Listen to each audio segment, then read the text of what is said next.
ভোটের যত দেরি হবে ততই বাড়বে মবক্রেসি, তাই নির্বাচিত সরকার প্রতিষ্ঠার বিকল্প নেই, এমন মন্তব্য করেছেন বিএনপি মহাসচিব মির্জা ফখরুল ইসলাম আলমগীর। সোমবার সিলেটে তিনি আরও বলেন, বিএনপি আশা করছে ফেব্রুয়ারিতেই নির্বাচন হবে। জনগণের ভোট আদায়ে প্রয়োজনে আবারও আন্দোলনে নামার হুঁশিয়ারি দিয়েছেন বিএনপি নেতারা। সিলেট থেকে হুসাইন আহমদ সুজাদের তথ্য ছবিতে আরও জানাচ্ছেন শফিকুল হক। একনন সোপ, দেশের নম্বর 1 হালাল অ্যান্টিব্যাকটেরিয়াল সোপ, ন্যাচারাল ব্যাকটেরিয়ালাইসিসের সুরক্ষায় ফ্রেশ ও অ্যাক্টিভ সবসময়। একদিনের সংক্ষিপ্ত সফরে সিলেটে বিএনপি মহাসচিব মির্জা ফখরুল ইসলাম আলমগীর পূর্ণভূমিতে পৌঁছেই স্থানীয় নেতাকর্মীদের সঙ্গে নিয়ে হজরত শাহজালাল রহমাতুল্লাহ আলাইহের মাজার জিয়ারত করেন মির্জা ফখরুল। পরে নির্বাচন প্রসঙ্গে কথা বলেন এই বিএনপি নেতা।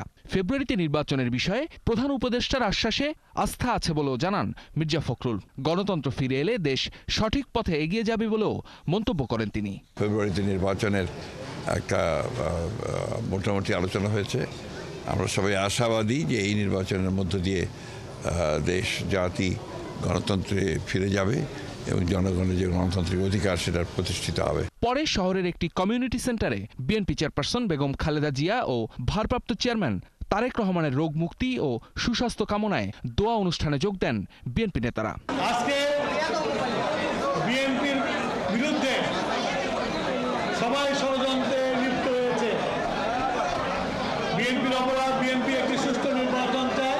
এ সময় ঘুরে ফিরে নির্বাচন প্রসঙ্গই আসে নেতাদের বক্তব্যে। যারা নির্বাচন না করে ক্ষমতায় থাকতে চাইবে তাদের বিরুদ্ধে আবারও রাজপথে নামার হুঁশিয়ারি দেন কেন্দ্রীয় নেতারা।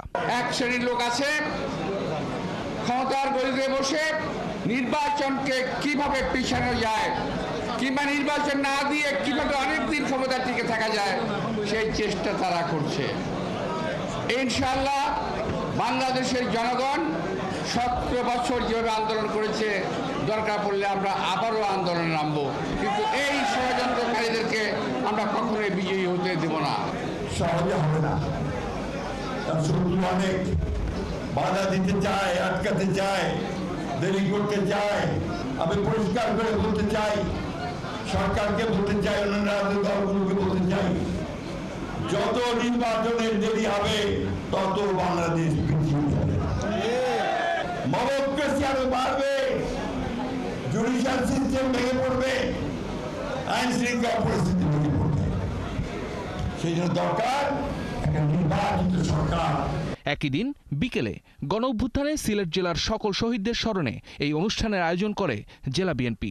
সভায় হতাহতদের পরিবারের মাঝে আর্থিক সহায়তা তুলে দেন বিএনপি মহাসচিব। শফিকুল হক, ৭১।